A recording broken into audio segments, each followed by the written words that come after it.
Hello, today is December 1st, 2025. The time right now is almost 10 p.m. here in central US, and it is almost 6 a.m.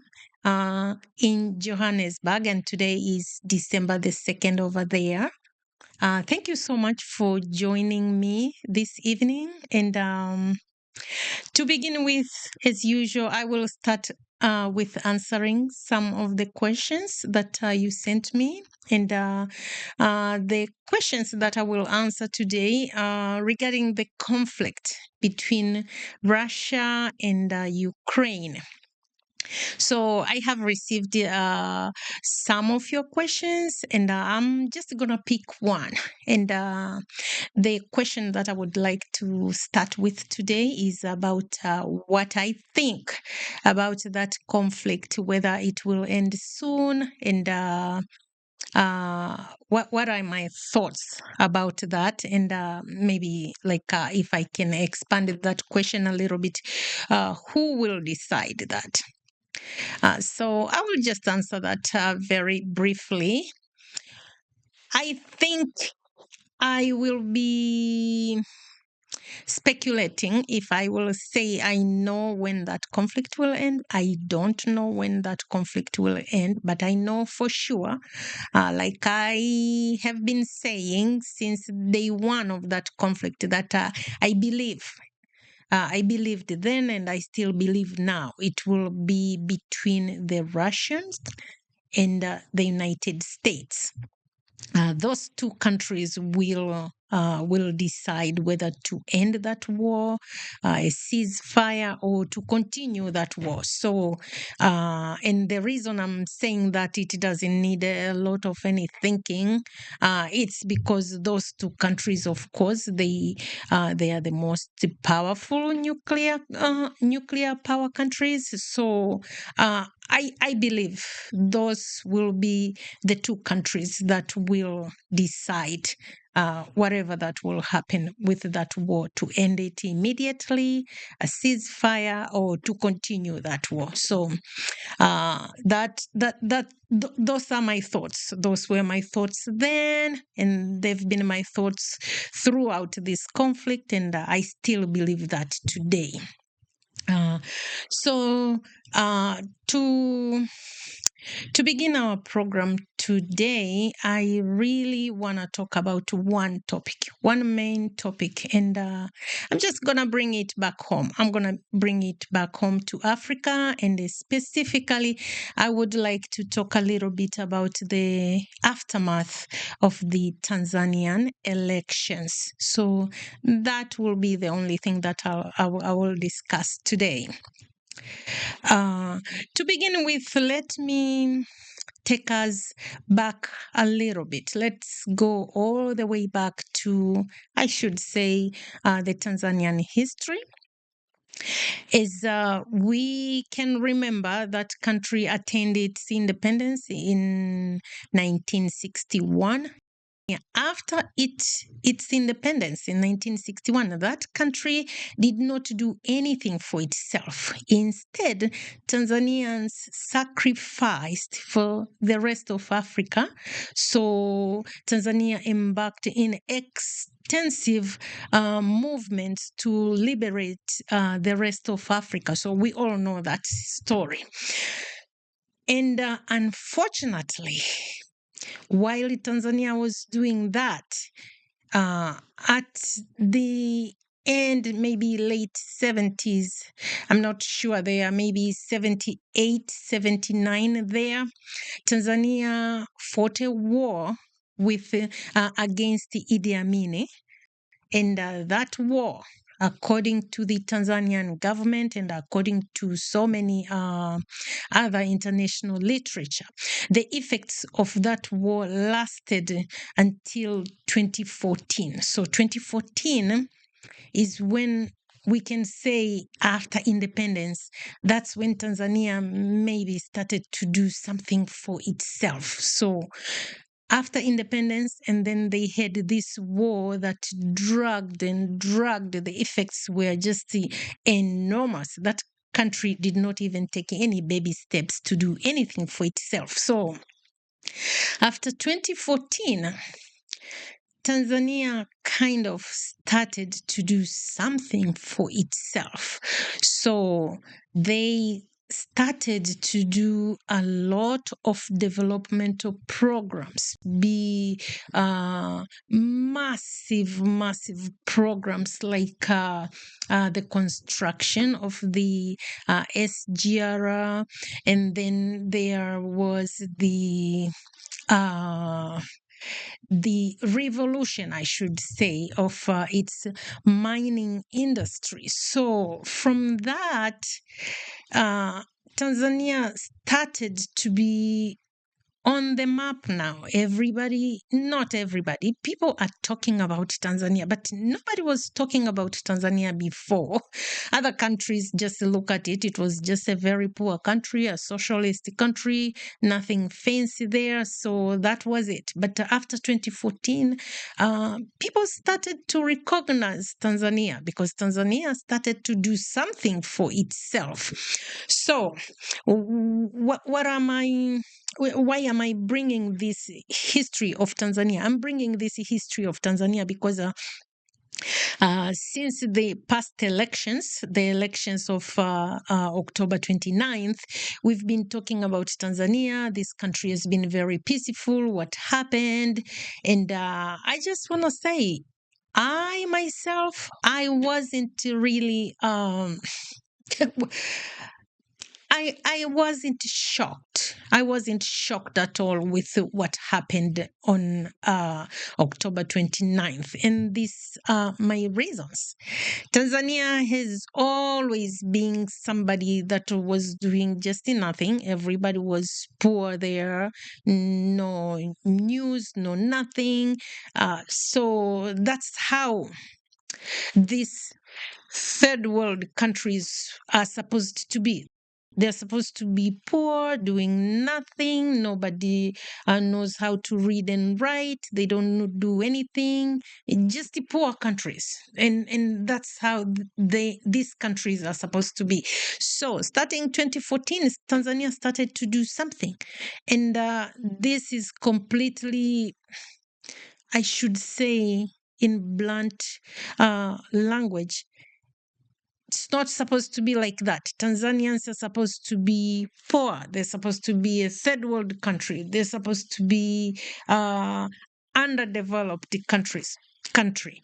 Okay, but now Tanzania started to do all these projects, and the big fish are watching and they are not liking it. So what happened to Tanzania is exactly what happened everywhere else. When a country is trying to do something, they will just bring chaos in there, and then the next day, everybody is fighting for this and this and this and that. They will start to break everything, and then they managed to try to destroy that country from within. And if I can go back, in 1992, Tanzania started this multipartism. I know.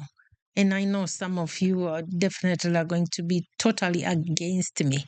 I was against the multipartism in Africa all my life. I've been against that because I know that was just it was just something that was put there so that this country can fight themselves, can fight each other. I don't understand why Africa bought the multipartism thing, because Africa always has been copying and copying and copying and copying and copying, but Africa is forgetting one thing. You cannot copy anything from, for instance, in America and try and paste it to Africa. It's not going to work. It's not going to work because the path between America, what America went through and what Africa went through, they're totally different paths. So you cannot take that and put it in Africa. Multipartism is not going to work in Africa. It has never worked and it will never work. So that has been my stand like for so many years. And then you have the charades of democracy and freedom. So anyway, I'm not gonna go deep into that today. But what I was trying to say, this multipartism in Tanzania did exactly what it was supposed to do: get the Tanzanian people fighting each other, and then if something goes bad, there'll be a terrible war, and everybody will be there now just taking whatever they can take. That's gonna be left of Tanzania. So anyway, I wasn't shocked about that. So what can Tanzania do right now? Now there are these demonstrations that we see, the drums and the bells and everything. You see the European Union, the American Senate, ICC, yada yada yada yada. So all of those drums and whatever, they are going on right now. So will the Tanzanian people take it to the streets on the 9th of December, which is the day Tanganyika attend its independence? Or what are they going to do? I don't know. Maybe they will, maybe they will not. I don't know. But I just want to say one thing. And I want everybody to, especially the people of Tanzania, to listen to what I catch from what President Samia Suluhu said when she was taking oath to become to start her second session of her presidency. This is what she said. She said Tanzania was invaded. Let's just have that word sink into our heads. Invaded. She said Tanzania was invaded.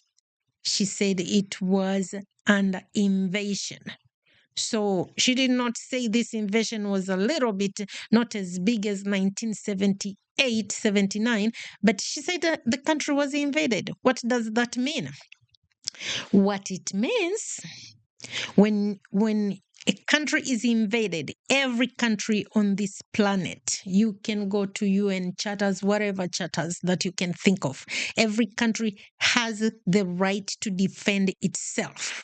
So by her saying that the country was invaded, whether you believe her or not, the ICC music and everything is not going to do anything.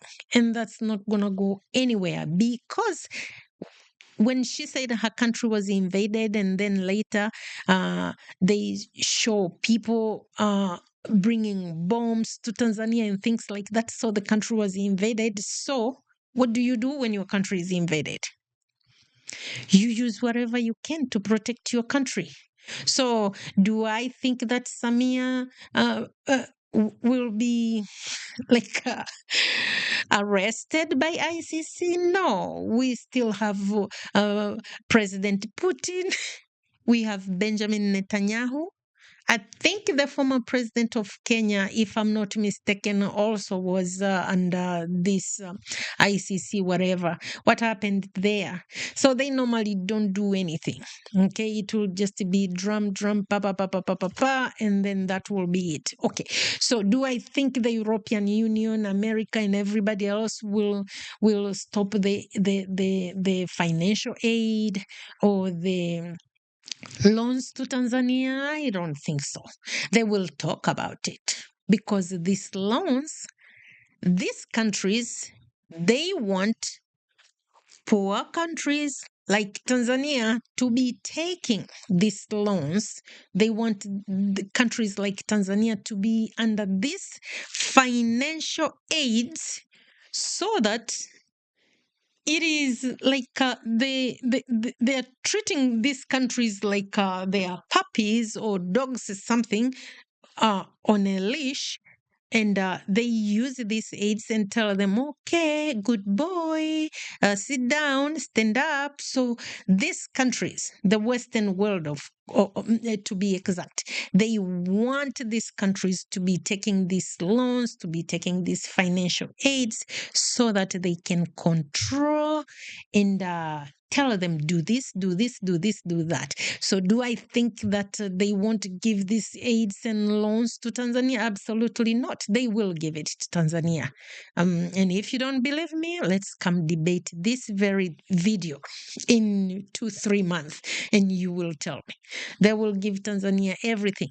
So the other thing, Tanzania is among in most African countries. These people, they have a very young population. Do you think the rest of the world is like super, super, super happy that the people from Africa, that they wanted to use like rats and pigs to try them for COVID vaccination? Do you think they wanted that population to thrive?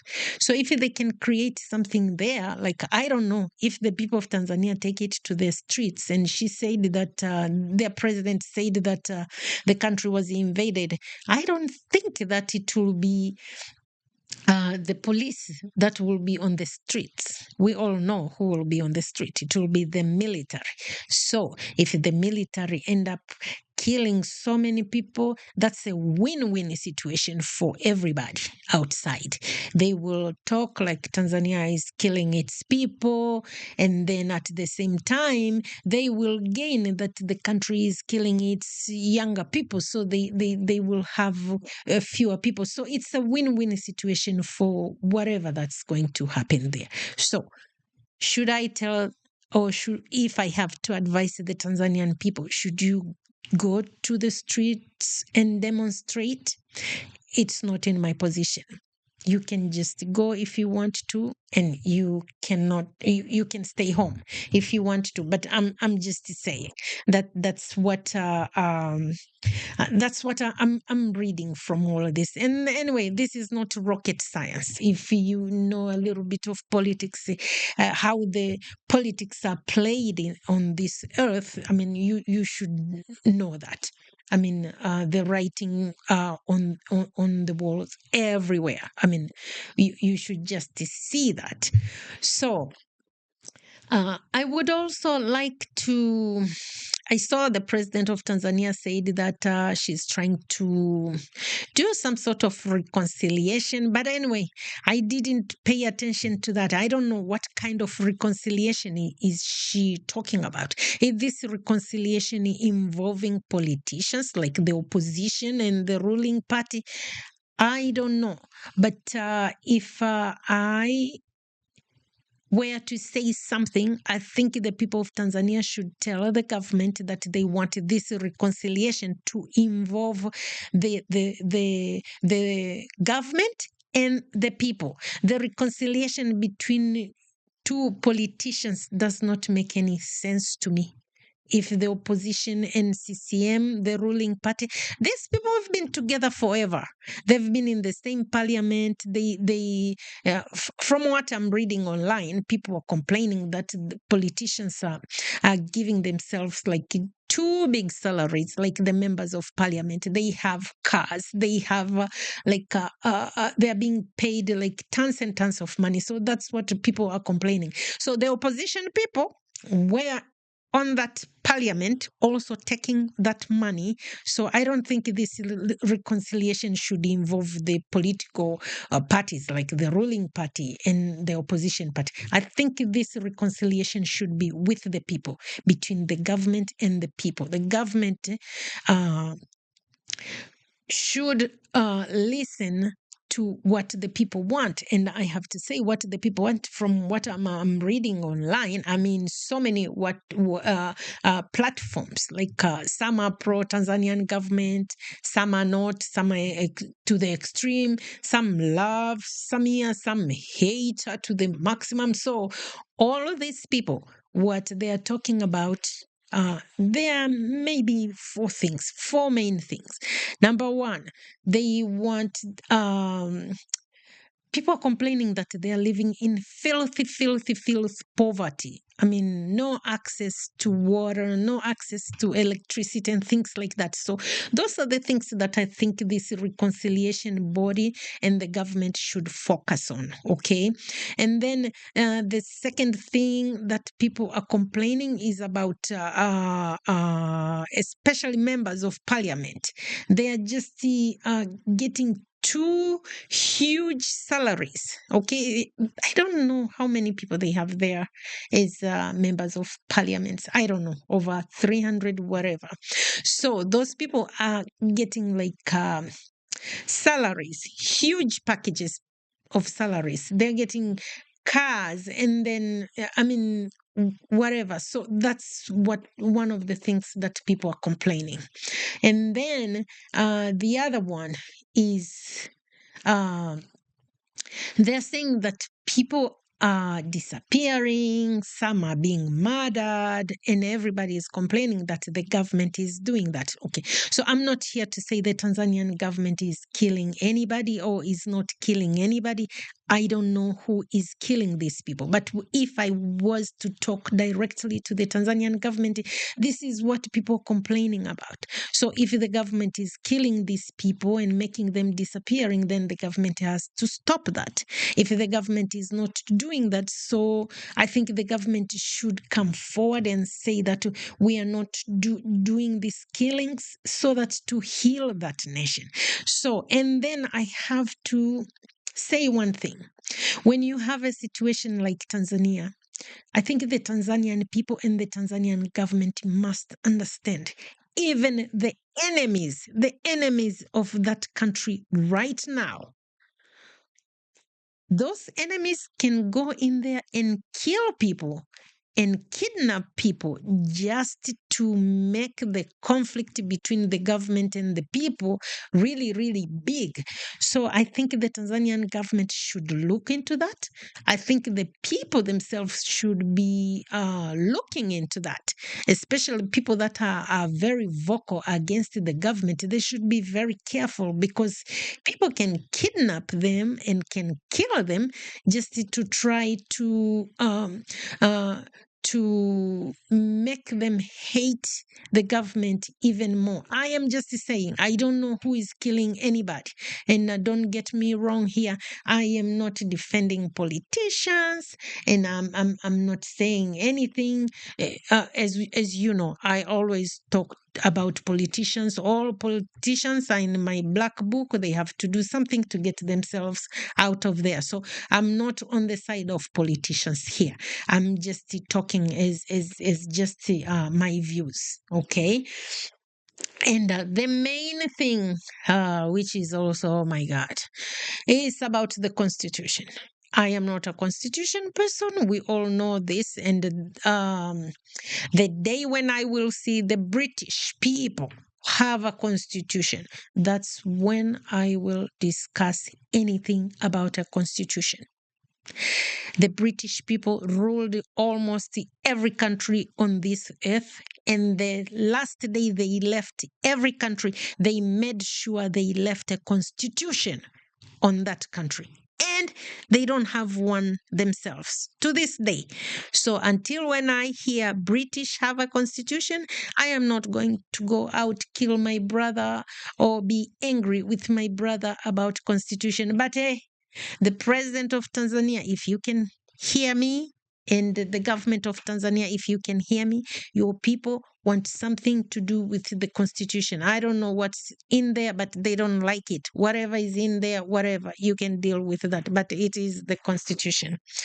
Okay, so those may be briefly the points that I wanted to talk about today. But I just want to say one thing before I call it a day. I think the Tanzanian people, the government and the regular people should sit down and think about one thing. And this came up somewhere. I think this is a very, very important point. When colonialism ended in Africa, the only country, if I am not mistaken, that had a different set of boundaries was Tanzania, or is Tanzania. Tanzania and Tanganyika and Zanzibar joined in 1964 to form Tanzania as we know it today. And that country, it has some sort of two governments, kind of something like that. If I have to advise the Tanzanian people, just to take a look at the conflict that is now huge between China and Taiwan. Okay, that conflict, when I look at that conflict and I look at mainland Tanzania and Zanzibar, I see I mean, like it's a twin. It's a twin. The issue of Taiwan and China, to me, mirror the situation in Tanzania. I cannot tell you guys what to do, but in my opinion, you should just have one government, just one government. Do however you can, but have one government. That thing is a huge, huge problem. That's a ticking bomb. And I don't know, maybe 50 years ago, 50 years to come, that thing is going to be a big bomb that you guys are not going to be able to stop it. So I'll just say that. I'll just say that. And I'm not just saying that without backing it. That should be something that Tanzania should be thinking about. That should be something that you guys should be working on. Okay. All right. So that's all I wanted to talk about this discussion this evening. Please write to me, send me your comments and everything, or if I was so off, whatever, just let me know. It's just a discussion, and I would like to hear from you guys. I would like to hear your views and all of that. And I'll call it a night. So I'll see you some other time. Thank you. Thank you so much.